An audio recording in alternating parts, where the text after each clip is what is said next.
Welcome to CAP, and thank you so much for joining us today. My name is Catherine Brown, and I'm the Vice President for Education Policy here at the Center for American Progress. TeachStrong is the campaign to make modernizing and elevating the teaching profession the top education policy priority of our time.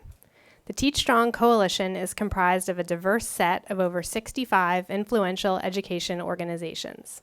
For over a year, we have worked together to amplify an ambitious vision for a society that truly values teachers as professionals, which we believe will eventually lead to improved teaching and learning, particularly for disadvantaged students. That's because we know just how important teachers are to student learning. In fact, even kindergartners placed with an outstanding teacher experience a lifetime of benefits: greater educational attainment, higher earnings as an adult, and a decreased likelihood of a variety of negative outcomes like becoming involved with the juvenile justice system. Because we know how much teacher quality impacts student learning, we have increased the demands on teachers and schools substantially over the past 2 decades. We've raised expectations by adopting new and more challenging academic standards. We now expect teachers to prepare all students, not just a select few, for college and career. Our schools are more diverse than ever, and many students come to school with significant learning needs and/or speak English as a second language. And teachers are expected to incorporate new technologies that enhance and expand student learning.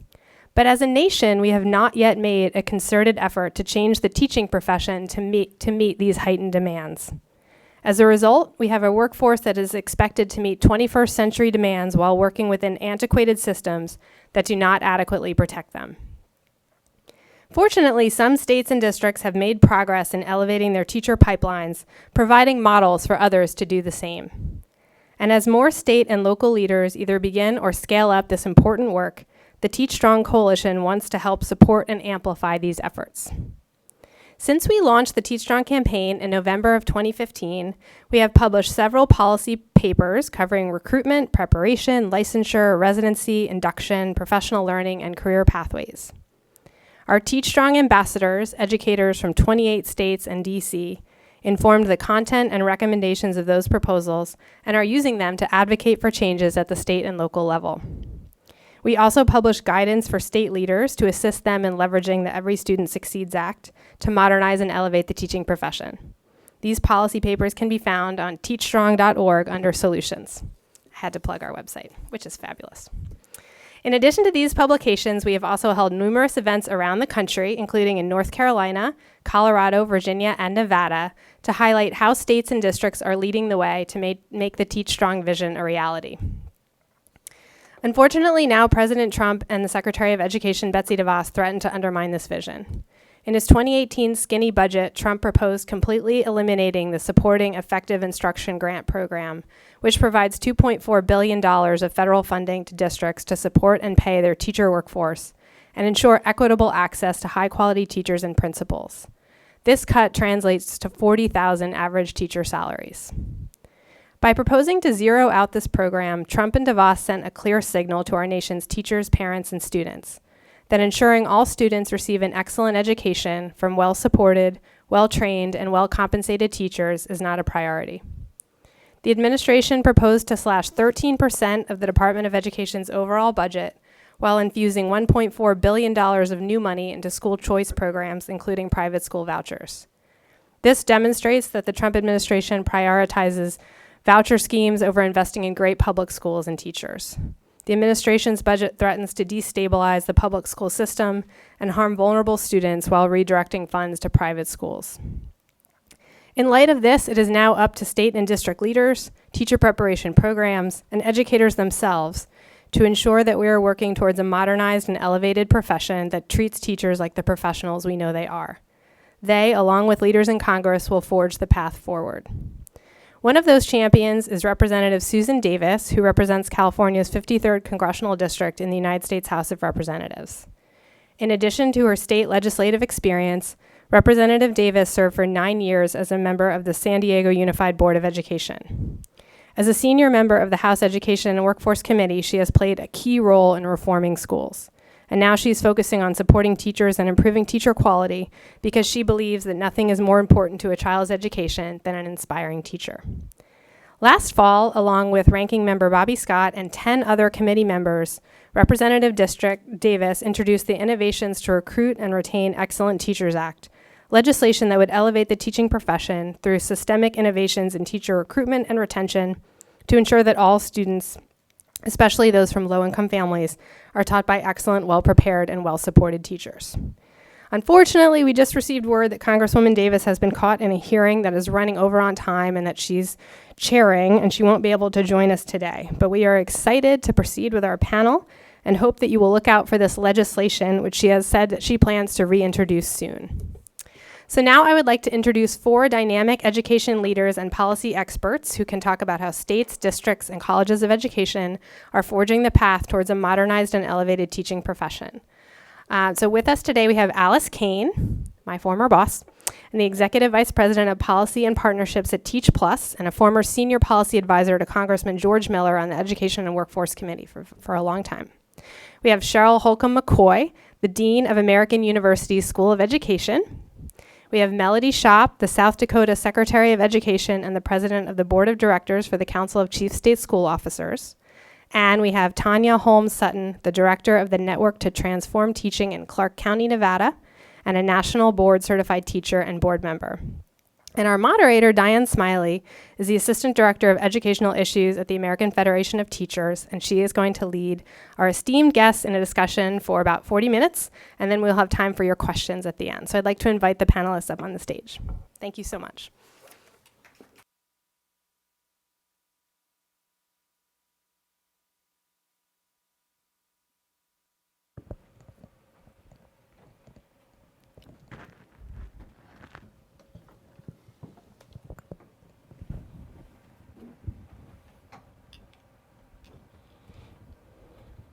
Good afternoon, everyone. As Catherine said, my name is Diane Smiley, and I am the Assistant Director in the Educational Issues Department at the American Federation of Teachers. I am so pleased to be here today to lead us in this discussion with this panel of distinguished experts from all over the country, from Nevada to South Dakota to Baltimore and Washington, D.C. Welcome to you all. So today, we are here to discuss how states and districts and colleges of education are forging the path forward to strengthen the teaching profession. With that, I'd like to begin by having each of you introduce yourselves in about 2 to 3 minutes and describe your work, but especially as it relates to improving the systems designed to support teachers, whether that's through recruitment, preparation, compensation, teacher leadership, or any other topic covered by the TeachStrong principles. Tanya, as our panelist who was most recently in the classroom, I'd love for you to talk a bit about your experience as a teacher leader in Clark County, Nevada, and how being a nationally board certified instructor has enhanced that experience. When you initially said those things, I thought I will need more than 2 or 3 minutes. We are certainly touching on all of those things. I recently left the school district with this, the 5th largest school district in the country, working as a peer assistance and review consulting teacher, supporting teachers new to their profession in high-need schools in the turnaround zones. And that was supported by our state with $2 million funding and then matching from the district itself. I am working currently as the director of the Network to Transform Teaching with National Board, and that has charged us to embed the body of knowledge, the 5 core propositions of National Board, the architecture and the national standards into school communities, and then scaling to board certification. What we're currently doing is working along with our Nevada National Board Network, where we are putting cohorts of teachers inside of high-need schools and having them travel the journey of national board certification together. So we're seeking to impact teaching practice, climate and culture, as well as impact student achievement.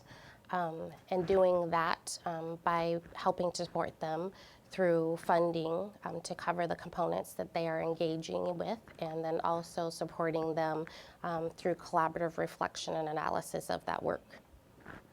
We beyond that, are looking at also establishing pre-candidacy cohorts in high-need schools where teachers will have an opportunity, should they not yet qualify for national board certification, or are not certain if that's something that they would like to endeavor just yet, that they would be able to delve deeply into the 5 core propositions, national board standards, as well as the architecture, so that they can be prepared to step into the journey more competently and confidently. Along with that, working with partners throughout the community, both nonprofit, the Department of Education, and our local states, university and colleges, to have student teachers come and work with our national board certified teachers and candidates who are currently inside of the school district to support that work across the teaching career continuum. That's it? There is more. That's pretty powerful. That's pretty powerful. So I'm wondering, how can districts better support teacher candidates who are looking to be nationally board certified? And what kind of support did you receive? You can just talk a minute or so about that, especially from the association. To say initially regarding the support that I received, I did not know support existed. So I actually went through national board certification on my own. I was working at a local charter school and felt that I needed to challenge myself to better be able to serve the students and families that I was responsible for supporting. And so went through that process by delving in and making sure that I had the support most immediately of my administration.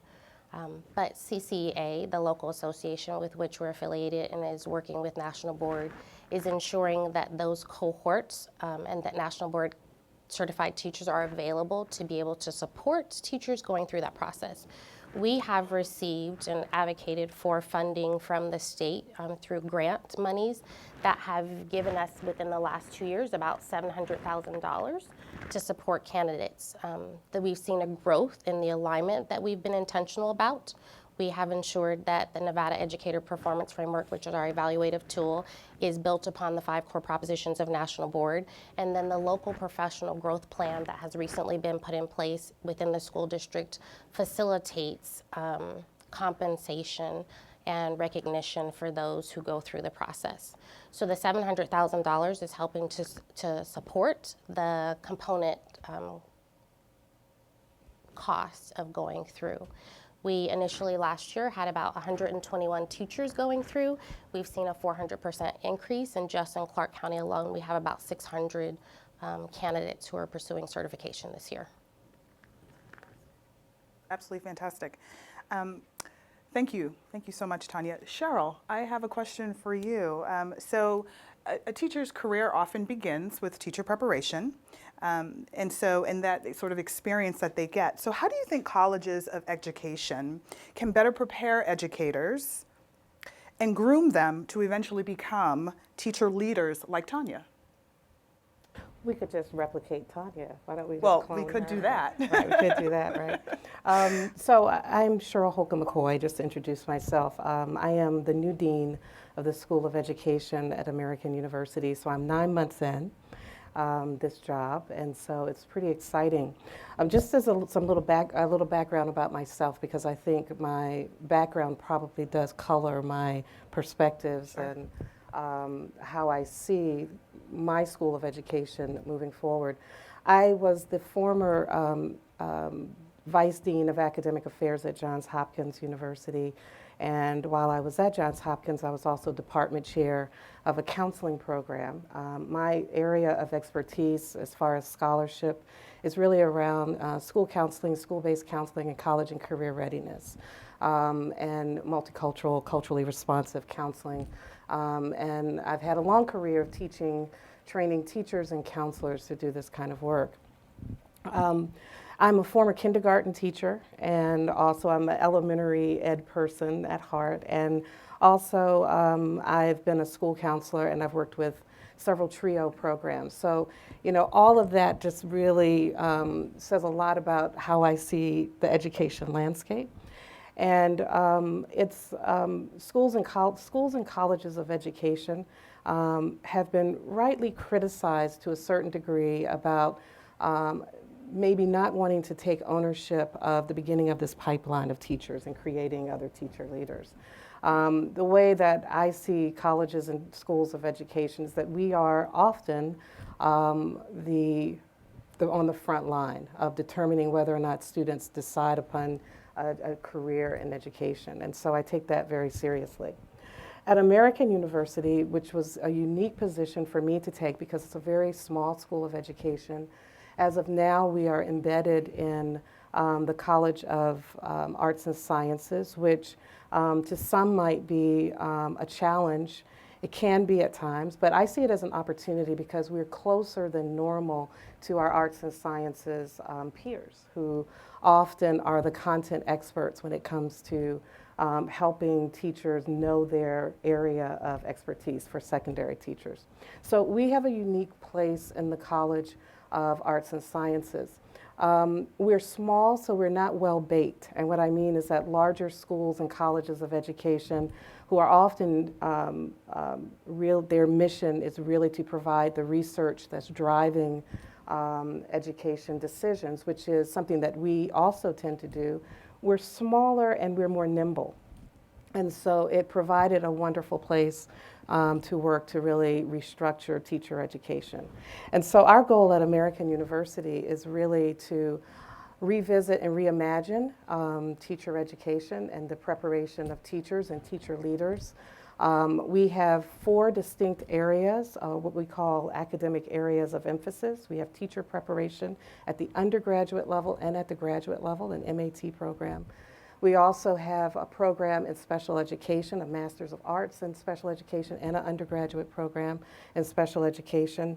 We have an ed policy and leadership program. We have a policy track, and then we have a teacher leadership track. So that's where we prepare the teacher leaders that we so need to go back into schools and to take even more, take an advocacy role as far as pushing improvement and improvement efforts in their teacher positions. We also have an international education program as well. So we have 4 distinct areas, which many schools and colleges of education have many more. So we have 4 that we can really, really focus on.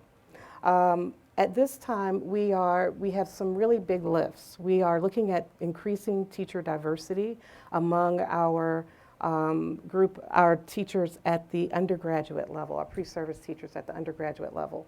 And I've just hired a new director of teacher undergraduate education, and I've made it her #1 priority is to really recruit among our undergraduate populations our undergraduate student population for new teachers.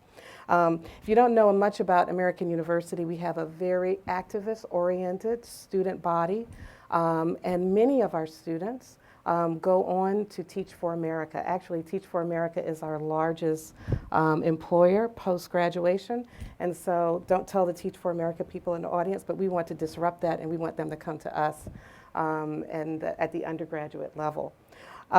We also are, we are looking at the way that we are holding ourselves accountable to impact of our graduates of our programs. And so we're revamping our assessment system and looking at ways in which we can better not only assess, but also to have a feedback loop as far as having feedback come back to teachers and then seeing if they improve in the classroom. We're looking at a residency model that is very similar to the University of Chicago model, in which we're placing teachers within DCPS schools for a year of intense training, and we are looking at ways in which we can use technology to do observations. And so I was really intrigued earlier back in the green room about different ways in which we might be able to do that. So that's a little bit about how I think schools of education really are, we're at a point in which it's important for us to be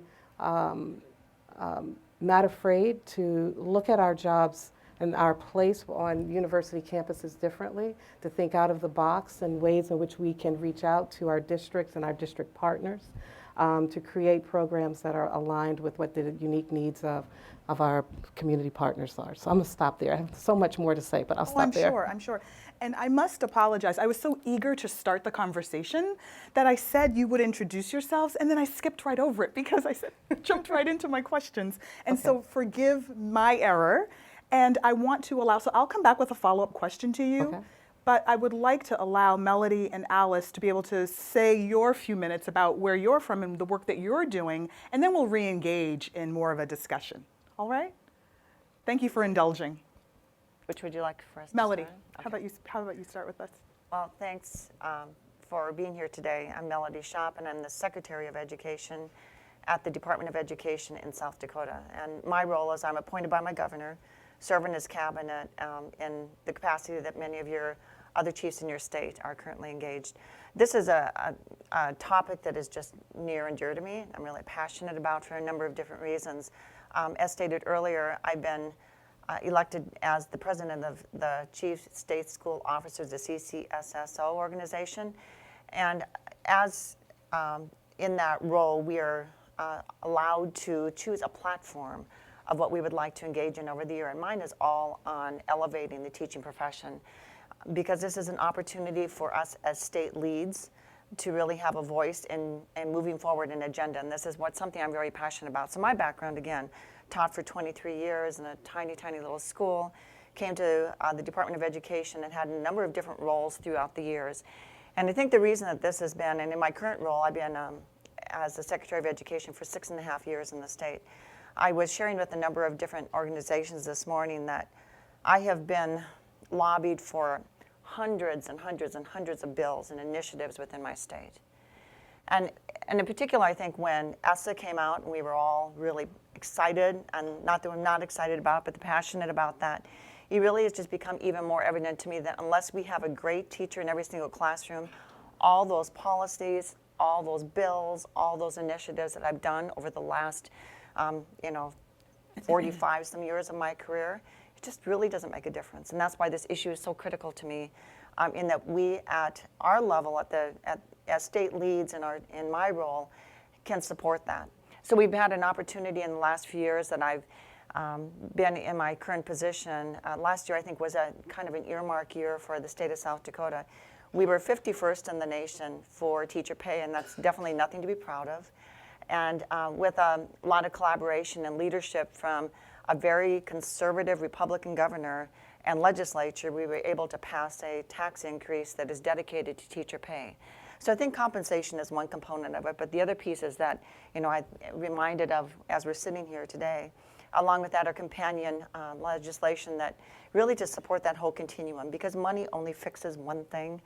Without the supports for re-engaging the way that teachers are prepared, many of our universities are involved in year-long residencies and revamping their programs to meet up to the demands of a more innovative type of school environment. We have opportunities with the legislation from last year for ongoing mentoring programs that are supportive of our evaluation system, so it's all embedded and rolled together. National board certification, we support candidates early on, but also recognize them with stipends at the state level for their achievement as they go forward, along with a district match for that.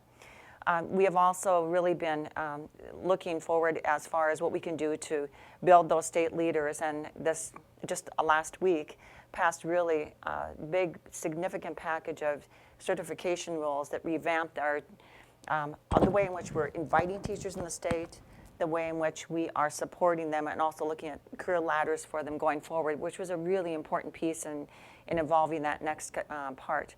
So I think I see that not only do, my passion is really to make sure that not only are we talking about it amongst ourselves as educators, but that the public is really aware of the importance of elevating and knowing what a great profession teaching is, so that we can get more people engaged into the profession. I'm also involved with a number of other states in an initiative to diversify the teaching field. We have a large population of Native American students in our state, with a disproportionate number of teachers who are also Native American on our reservation schools. And this is something that's really important to us in taking care of the equity issue in my state and making sure we have that that equilibrium amongst our kids and our educators. So again, I think from that bigger perspective, all of those things that coming together, and what's been really exciting for me this morning, I met with a number of groups and we had a conversation about this. And when we think about what TeachStrong is doing in their work, along with so many other organizations, and as I started this thought process over the last year, I've been calling different organizations and talking to them and saying, so what are you doing along your support for teachers? And it's really fascinating to know that everybody's doing a little bit here, a little bit there, a little bit here, but without some cohesiveness around what we're all trying to do, which is one thing. We really want to support, elevate, and make the very best teachers we have for the purpose of really impacting our children. And so I think sometimes we get stuck in the policy initiative side rather than thinking about the long-term goal. So I'm all about the people side of education, and that's where my platform is coming from. Thank you, Melody. Alice. Yes, so I am Alice Johnson-Kane with Teach Plus. Teach Plus is a teacher leadership organization. We recruit, train, and support teachers across the country and really leading the way to improve policy and practice in ways that benefit their students.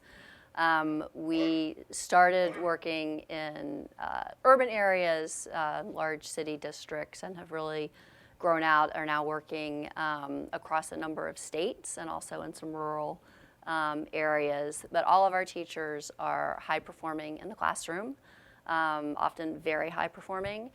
And all of our teachers teach in underserved schools, high need schools, often 90, 95, 98% free and reduced lunch.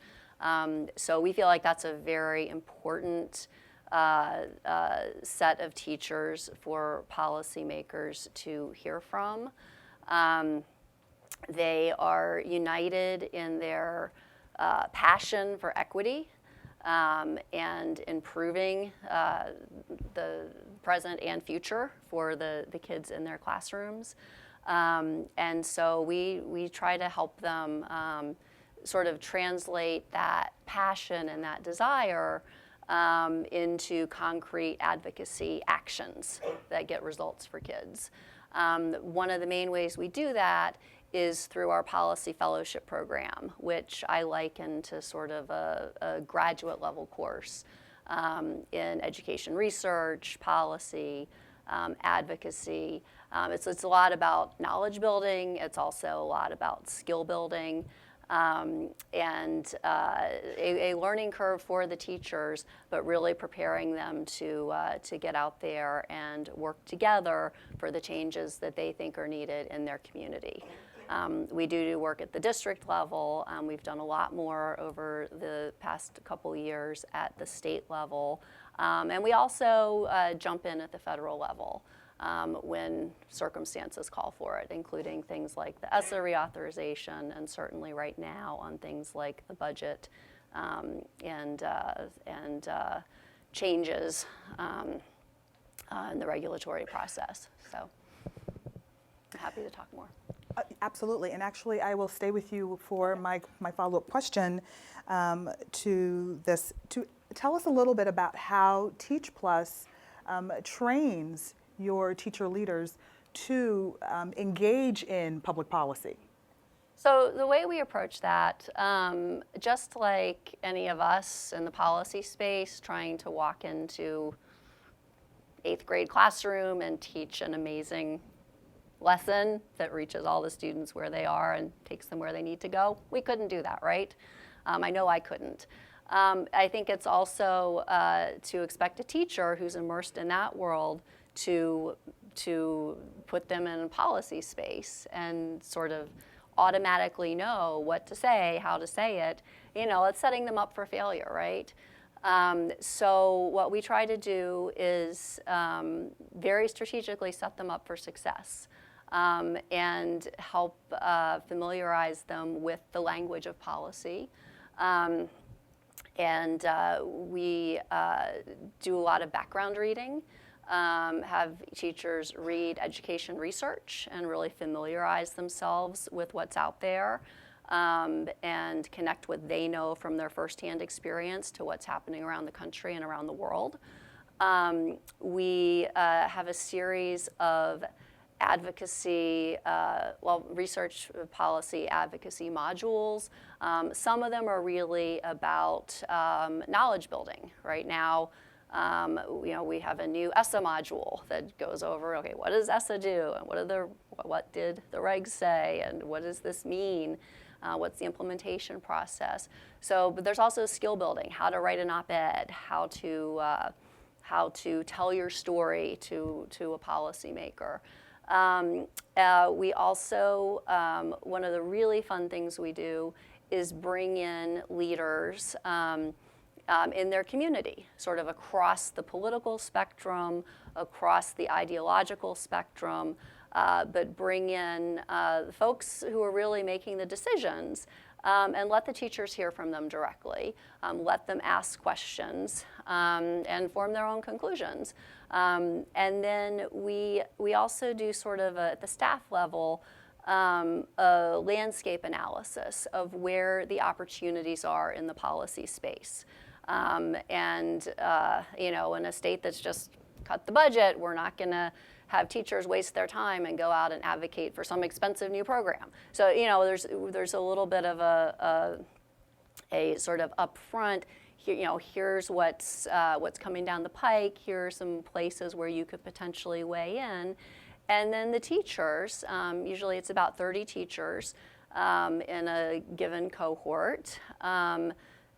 From district schools and also in communities with a strong charter presence. We have charter school teachers as well. And they're all high-performing teachers, all high-poverty schools, all want to work together for their kids. And so they pick an issue that they want to collectively, to quote Margaret Mead, the small group that changes the world, join forces and work together on. Once they have made that decision, we support them. And usually that process begins with them doing their homework as educators and learning more about the issue. They'll write a policy paper or a memo that lays out what they learned and figures out the audience, figures out where the levers of change, and we help them with that. And then they make recommendations for what they think needs to happen.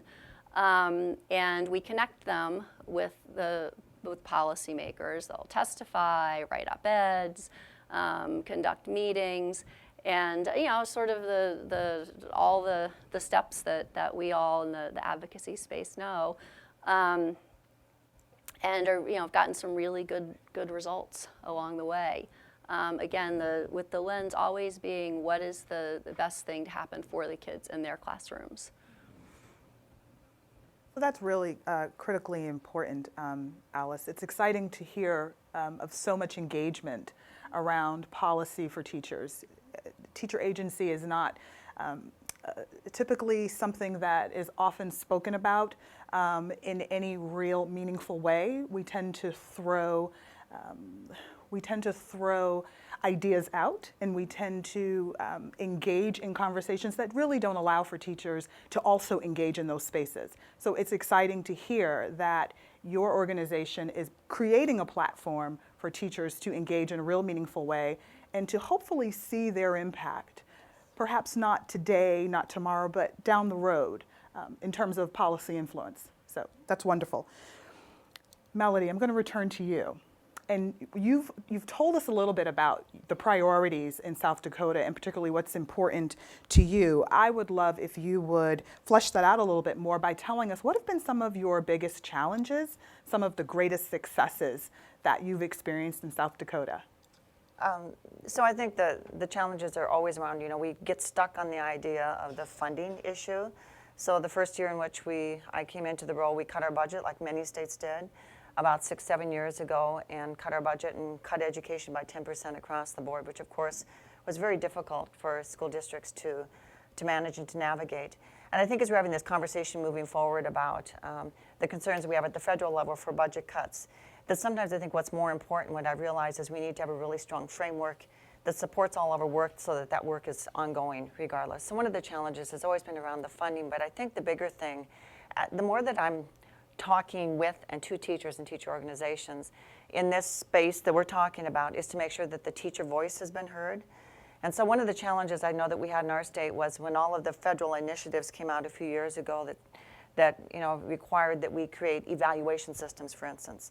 I know in many, many states we had teachers over here and we had unions over here and we had state policymakers over here. And I think one of the biggest successes that I can say that was really critical for South Dakota is getting those groups to come together and to own that type of thing so that they could be the ones who advocated for it.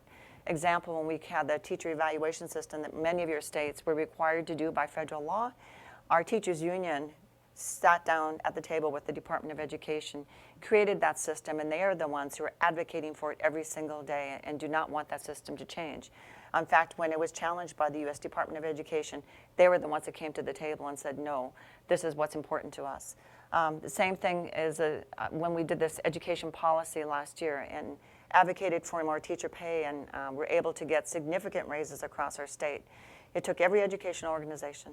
And as a challenge, sometimes that can be difficult to rally everybody, every education organization, our teachers' unions, our teachers, our legislators had their voice, and our governor to come together and say, this is a priority, that we get ourselves off bottom, 51st in the nation, that we support teachers with mentoring, national board certification, all these other initiatives, and to bring that to the forefront.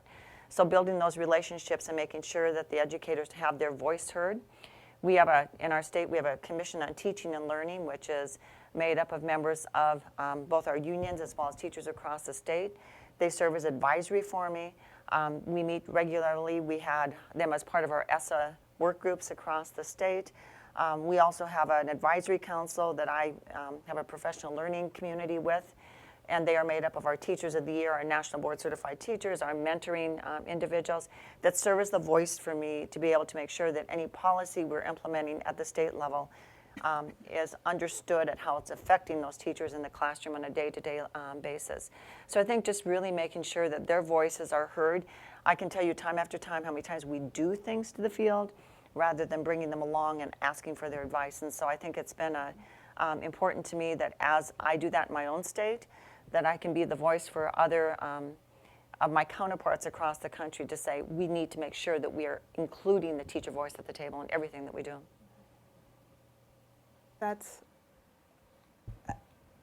just excites me because that is the very thing that I know many of us in this room, if not all of us, advocate for. Teacher voice at the table and how critically important it is. Tanya, I'd like for you to piggyback sort of on what Melody just left off with and talk a little bit about the successes you've had with collaborating with any partners, stakeholders in your work. So listening to all of the remarks, I became exceptionally excited as well and humbled. Thinking about the fact that Nevada is doing very similar things. And so our state superintendent is making sure that there's collaboration from stakeholders as well. We have Nevada Succeeds with our nonprofit, serving as our community nonprofit and that mediator between educators and the business community, and then having CCA at the table and ensuring that teachers are engaged in that work as well, the Nevada National Board Network, as well as the Department of Education. And so we also are ensuring and providing opportunity for teacher voice to be included. They are also serving on the ESSA work group committees, just recently submitting our plan and not changing that, knowing that what we chose as a community was good for what was for Nevada. And listening to you talk about where you all have been placed and certainly where we find ourselves and wanting to be identified as the fastest improving state in the country, and how we begin to look at working together and collaborating effectively and efficiently and ensuring that all voices are valued, including those of the teachers. That's what's making the difference, and certainly ensuring that always that conversation comes back to our service and our support for children and for families. We're also looking at partnering and strengthening that partnership, again, as I mentioned, with our state colleges and universities, by not only looking at what they're doing with pre-service teachers, but we are also driving back to the high school level, and we have programs where students who are interested in becoming teachers are receiving dual credit and support from the college and the university, and then national board being at the table to also include the, again, body of knowledge in that work. And so looking at how those students are then supported through that system, supported by mentorship throughout their 4 years at the college and university, and then walked back through the system so that they can become employed by the school district and come back to that immediate community, either at the elementary school, the middle school, or the high school. We're hoping to be able to partner with Educators Rising to ensure that there is that support for them as well. And then I should say, as I was listening to Cheryl and then also to Melanie and Alice and their backgrounds, as a teacher leader, I've stepped into a few different spaces, and so I also am serving on the West Ed Board of Directors. I also serve on the State Board of Education. I am a TeachStrong ambassador, and along with that, serving as the president for the College of Education Alumni Association, and seeing how I can leverage my relationships and my roles within those organizations to be able to ensure that we have the support that we need to, again, make certain that there is an excellent teacher in front of all children. We certainly are concerned about the shortage and what's happening with that, and that particularly in our high needs schools, there are those teachers who do not have the years of experience that would allow them to be as effective as they could be in that space. And looking at how we can have those partnership organizations come in and take a look at what's happening so that we can change that trajectory. We also are working Nevada Succeeds to imagine a teaching career matrix, but looking not only at a career matrix for the teachers within Nevada, but also our other licensed educational professionals, and then also our administration, so that there will be an appeal for stepping into the profession and seeing where will this take me, rather than imagining that I come into this space and the same teacher I am year 1 is the same teacher that I perhaps may be at year 15 or year 25.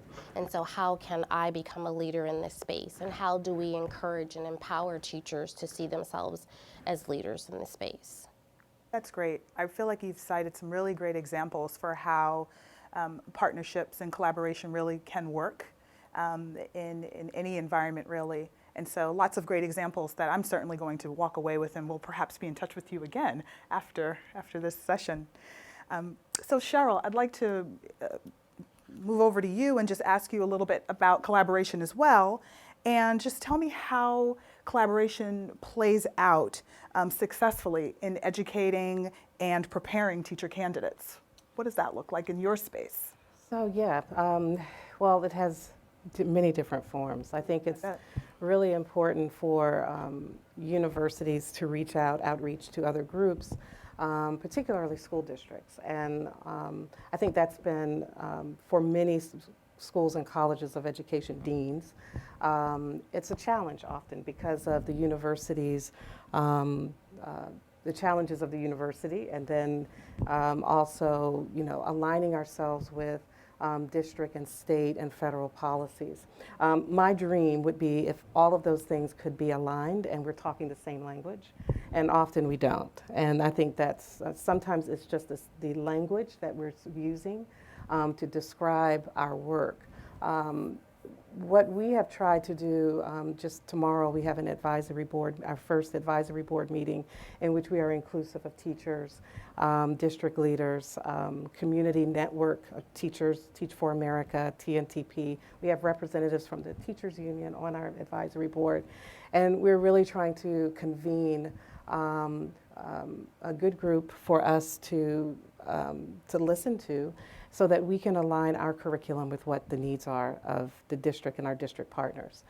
It sounds very easy, but often that's very difficult for us to do. And often the university, I see us as being the central convener. Often we can do that probably just as well as our state and local district folks. And it really is just stepping up and saying we're going to do that. We have so many challenges that somehow affect our ability to collaborate. We have accreditation issues that present challenges for universities.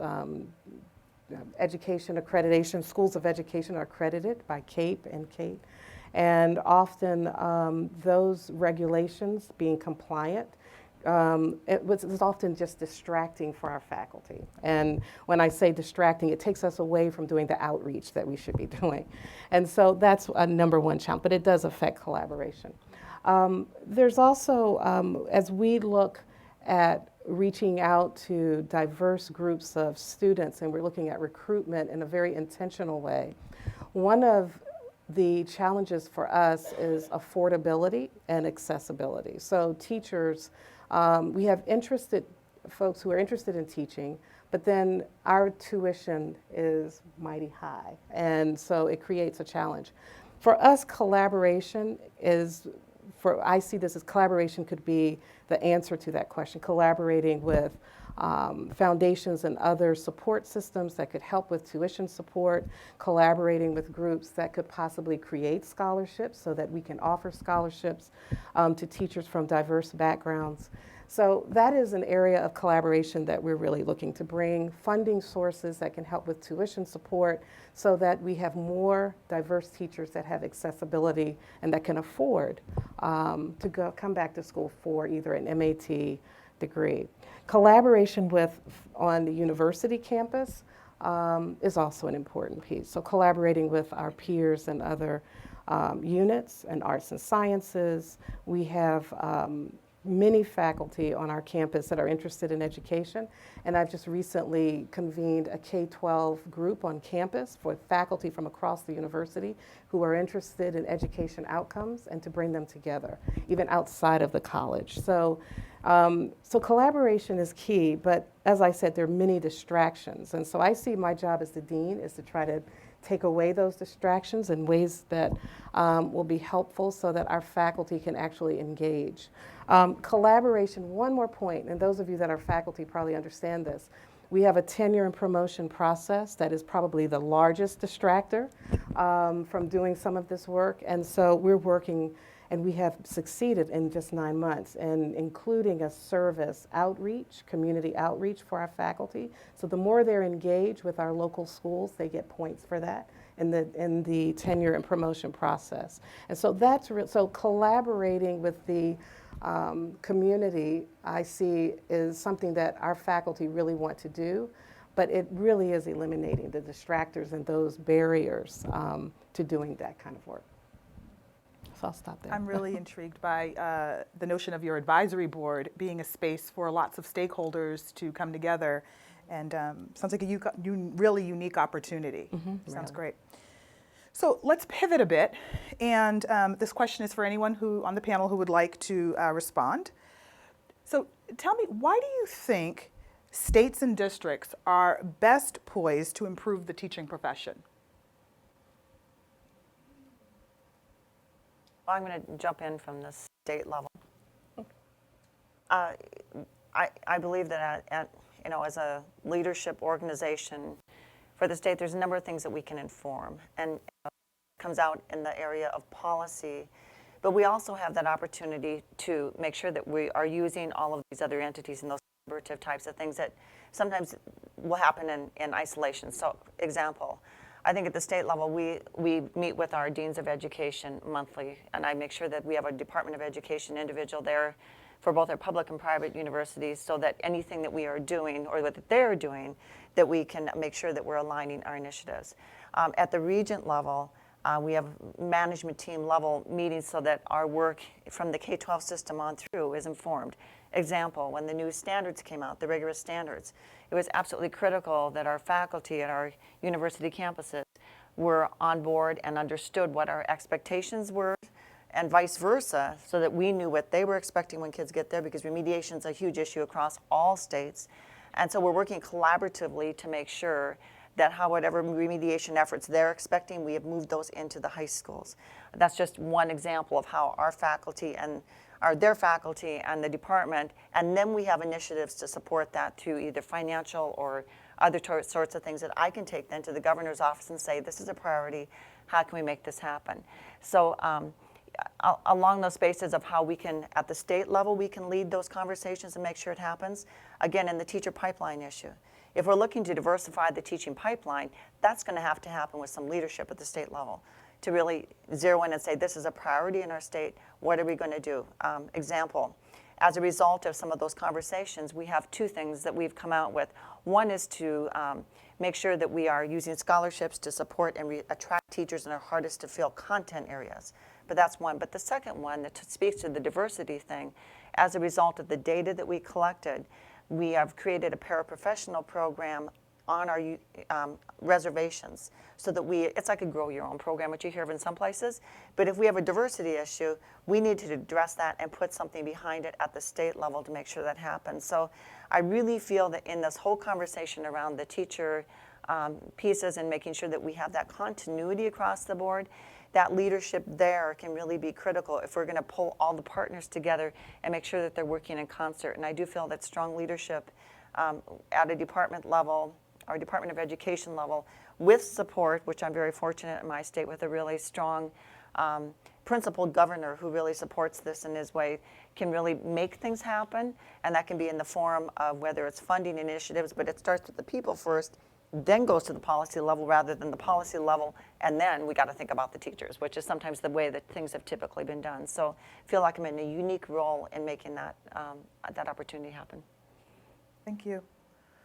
I see the state and district level being important for reasons around accountability and for data. That is that point where you can really start seeing how the systems play out.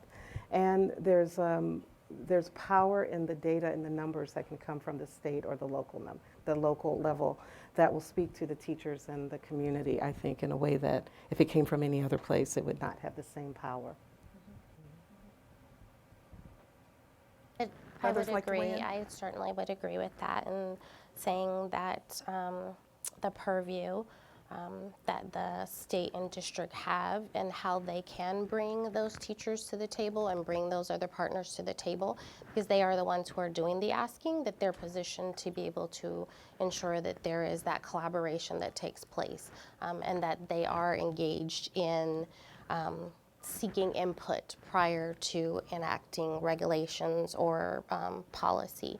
And so even with our looking at our teacher preparation programs currently within the state, we're being certain to, and while it may seem a small thing, it's a big thing to classroom teachers, that we schedule those at such a time that teachers can be engaged.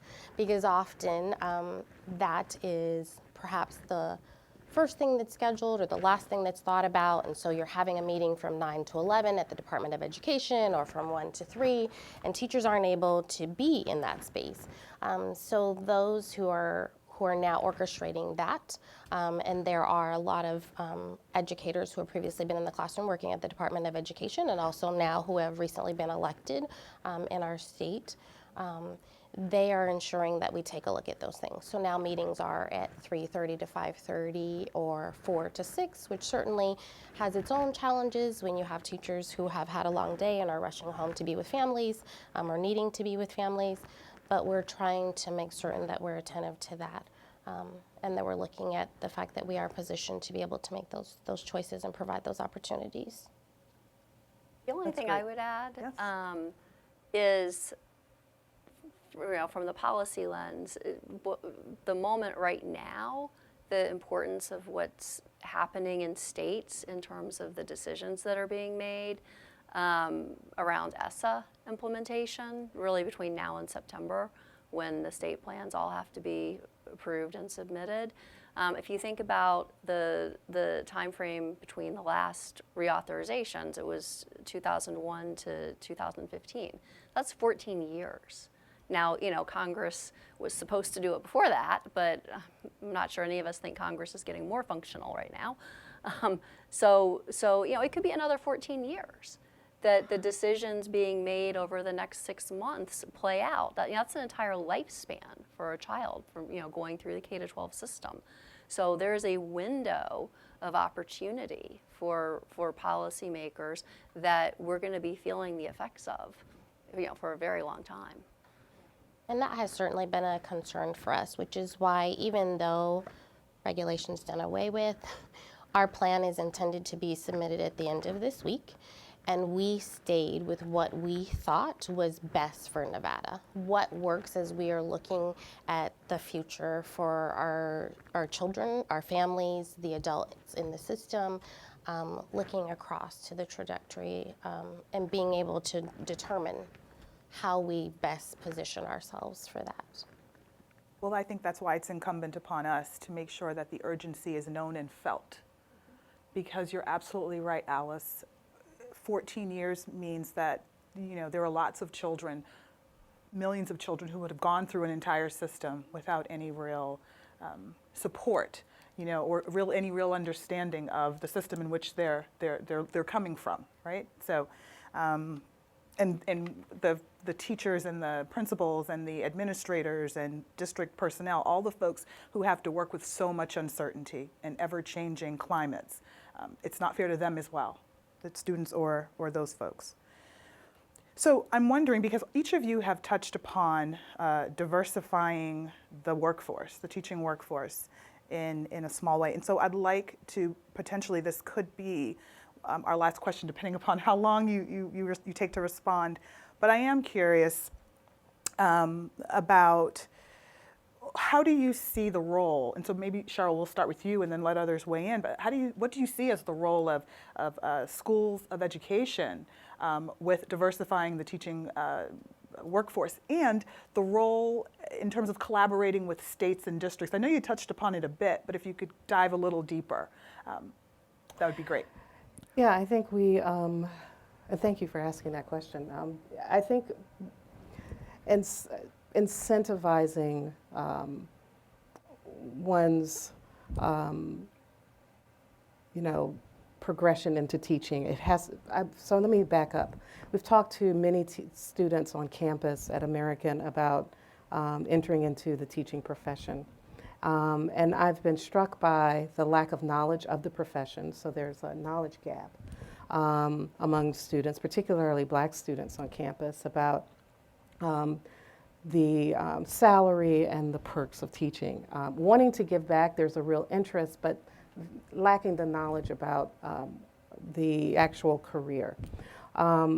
There's also this level of education with existing Black teachers. There was a very interesting study that the Education Trust did, the voices of Black teachers, and the discussion of the role that Black teachers are playing in many classrooms and schools today, in which they are perceived as being the teachers of only Black students, of being cut off from possible advancement opportunities. And so those are real, I think, issues that many of our students, when we're recruiting our prospective students, are also hearing those types of experiences too from other teachers that look like them. So when we think about recruitment to diversify the teacher force, I think, my opinion, and this is where we're leading with this, is that we have to be very intentional about giving knowledge, so filling that gap of the knowledge gap.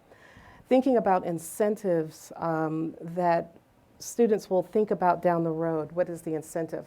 One thing is that I don't think it's fair to leave any teacher, new teacher, novice teacher in a classroom without support and the promise of support. And I think that is very true of teachers, and particularly teachers of color who are coming into the profession to give back to their communities. And so I think we have to be able to retain them, because recruitment, we can't think about recruitment without retention, right? So if we're going to recruit, then we have to think about, well, how are we going to keep them there? And so I think the promise of good mentors, the promise of good coaching, the promise of not being left alone and possibly challenging classrooms is important. That's where I see, as a university, where we can collaborate with our local school districts to create partnerships in which we are filling that gap with mentors, coaches from either our doc students, our faculty, that we are filling that gap. On campus, I think we need to really elevate our profession and really I have a campaign about how important teachers are on campus, and that's something that we're planning to do. I'll tell you next year how it works out. Sounds good. But we want to elevate the profession of teaching and create all kinds of seminars on campus for prospective teachers. It's really, after I looked at the data when I first came into this role, we have many more. We have 53 undergraduate majors in education, but we have 163 minors. So our conversion of those minors into actual graduates that are ready to teach is what we're really trying to do. So there's interest there, but how do we convert them? And how do we get them to say, yes, I commit to a career in teaching? I think this campaign is intentional. It is elevating our profession. And it's also addressing these real issues that some of our diverse teachers are having in the workplace, because I think that's being communicated back to some of our prospective teachers. That's great. Would others like to? Well, I would just mention? add to that. I think the good news is there's increasing recognition of the importance, and I think the TeachStrong initiative under Catherine and others' leadership has really helped advance that agenda. So I think that is part of the legacy to date. But I think the bad news is, and this is not news for folks in this room, but there's $2.4 billion that schools are getting right now for recruitment and retention and career ladders and all the investments you're talking about, that if this president and Secretary of Education have their way, those dollars are gone. And if I learned one thing in the years I worked in Congress, once something is gone, it's really hard to get it back. So that's a crisis for right now that we're facing in the advocacy community. And but the good news is the president does not write the budget, and the Secretary of Education does not write the budget, and ultimately that authority does rest with Congress. And we all who care about this need to be wind in the sails of the policymakers who want to continue investing in building and elevating the profession and providing some federal support for doing that. But there's a moment, a small window right now to try to salvage those dollars, and the jury is still out. So our work is cut out for us. Sure is.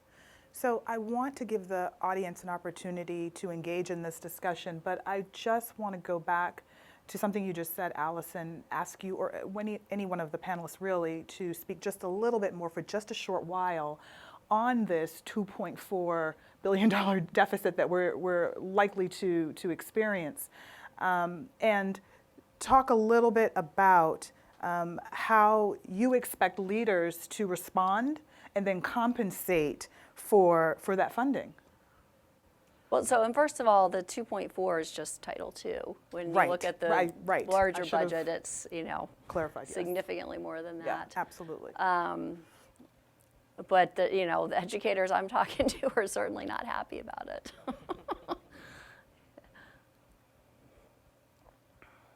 I would say certainly that it's overwhelming, and as I looked at the information and personalized it, what does that mean for Nevada? And I may misquote, but 227 teachers, and we already are looking at a shortage, certainly more so in our rural areas. And yet, again, I think that as teachers, we don't recognize the power that we own. I think that typically teachers in classrooms are I'm in my space, you are the expert, I'll let you handle that, and not realizing that stepping forward is important and being engaged is important. And when we talk about recruitment and retention, that we ourselves have been guilty about speaking poorly about the work that we do. And certainly we're in a crisis and feel under attack.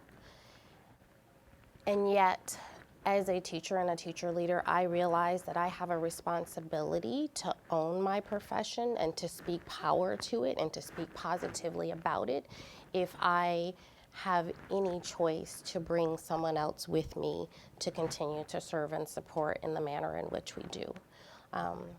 And so I have met with educators from across the country who are doing some very unique things.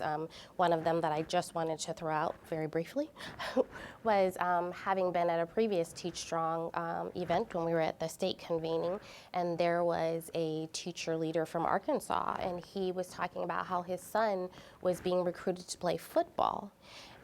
We don't do those sorts of things, he said. So he actually had a recruitment fair and brought over 300 students together and had organizations there to be able to talk to them about education and the opportunities and certainly the challenges as well. But I think we're in this work certainly for a different reason than to be compensated financially, but it feeds who we are. And how do we give voice and power to that and then use that power and voice to ensure that we protect what belongs to us and what belongs to our students and our families. Oh gosh, I would love to continue to ask lots of questions, but it would not be fair. All of you are here, and some of you, I'm certain, have questions. And so please, let me know if you have a question, and we'll get a mic to you. This gentleman right here. Please state your name, your affiliation, and if you could, be sensitive to the time and just let us know what your question is so that our panelists can respond. Thank you. My name is Paul Ruffins, and I'm with an organization called Math Hope out of Southeast Ministry in the Southeast. And there's a real question of whether or not undergraduate education major is particularly in a topic I'm concerned with, which is mathematics. It's not a secret that education majors have the lowest math scores of any group, and people are wondering how is this impacting the transmission of math anxiety to K-4 students. Do you think that people should continue this model of undergraduate education majors? I hope so. I've heard the same, and when we look at our numbers declining at the undergraduate level in education, it seems to speak to that. But then we have students coming back to education post-undergraduate experience. So I think there's, so math and science is the most difficult area for us to recruit students because they're also being recruited by industry jobs and so forth. What we also see in the STEM areas is a disproportionate number of students of color within the STEM fields, and we know that there are more students of color, women, that would go into those fields if asked to, or if advised to, or talked about certain fields. So I tend to think, no, it's not irrelevant, that it's not a dead issue. I think it is an issue that we haven't addressed on large scale, that my colleagues and deans of colleges of education have just begun to have this conversation. The Deans for Impact, I am a fellow for Impact Academy as a part of the Deans for Impact group, which is a group of deans of colleges and schools of education, and this is one of the topics of our future conversations, is how do we revive undergraduate teacher education, teacher preparation? I am a product of an undergraduate teacher preparation program, and I thought my training was wonderful. But it did take, I have to say personally, it was an event that happened one summer when I had an experience with teaching or being a teacher's assistant that really made this clear to me that this was the profession I needed. So I am a strong advocate for creating experiences for students, and particularly in the sciences and technology, experiences in schools in the first or second year of college to spark the interest. I think that's really important, and I don't think we do enough of that on university campuses. So I think I just can't believe that it's dead. I don't want to believe that. But I think it is something that we have to discuss on a larger scale and start thinking about innovative ways that we can engage students in the fields. And it's interesting at Hopkins in math and science, which we had many graduates in the sciences. When we talked about, I know salaries aren't always important, but when we looked at salaries, for instance, in some of the sciences and teaching salaries, there wasn't this huge difference that they were thinking there would be. So it's also this level of giving information about there's a perception issue, and I think that that's what I would like to clear up as well. Your affiliation? Thank you. I am Jennifer. I'm an Albert Einstein Distinguished Educator Fellow. I support NASA's Office of Education, and I'm a middle school math and science teacher from Portland, Oregon. And so to follow up on the sort of the STEM identity questions, it seems to me that identity really is at the heart of some of these recruitment issues too. And we know that from the research, really undergraduate major. The kid who, like, when they were 6 years old, they played school with their dolls and lined them up in rows and whatever else.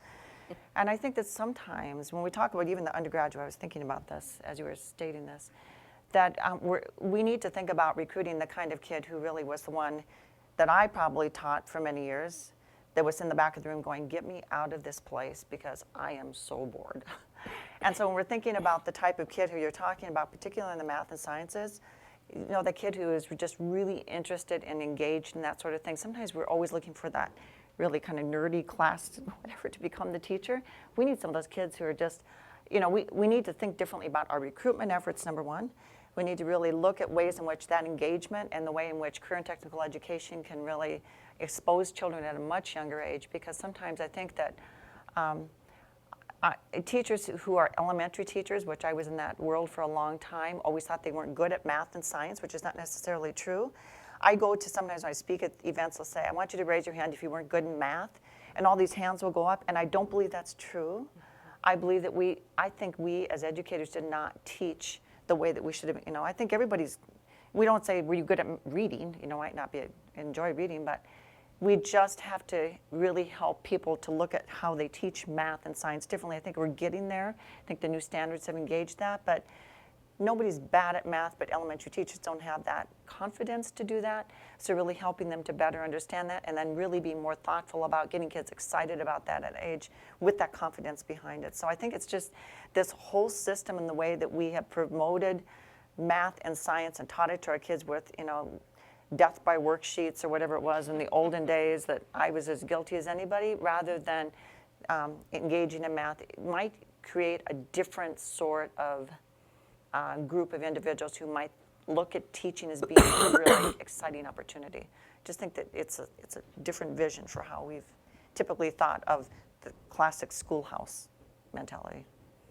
I also think to talk to counselors in schools and middle school and elementary counselors, middle school counselors, as they're introducing careers to students, career development, to be very purposeful and intentional about including teachers. Often the focus is on these other careers that are outside of teaching. And so I think engaging counselors and other people within the school who are introducing careers to students at an early age, I think is really important. And I have one more thing this is kind of off the subject, and I'm thinking more about in the areas where we're really trying to diversify our teacher pipeline in our reservations. We have 9 different reservations across our state. A lot of times the Native American population is very, their children are really, really important in keeping them on the reservation. So when you think about what is the one thing that if an individual would go on to college and they could come back to their community, is really talking to those kids about here's your chance to come back and really be part of the community because they don't want to lose their children. And so it really is a recruitment effort where if they know if I go off to college, I can come back and teach on my territory, is really a strong way to recruit and retain individuals who understand the culture and the language and that type of thing. So I think the intentionality that you spoke of is a really important thing for us to be thoughtful about, especially in our state, as far as helping people to understand at a young age. You can be a teacher in your own school. So I feel as though this conversation was just the tip of the iceberg. There is so much more that we could have delved into, particularly around ESSA, particularly around diversifying the workforce and thinking about grow your own programs and the like. So perhaps, CAP and the TeachStrong Coalition team will think about a part 2 to this discussion. But until then, I thank you for on behalf of CAP, I thank you for your participation and your attendance this afternoon. Please help me welcome. We're not starting over. Please help me thank our guests, our panelists for participating in this conversation. Thank you all.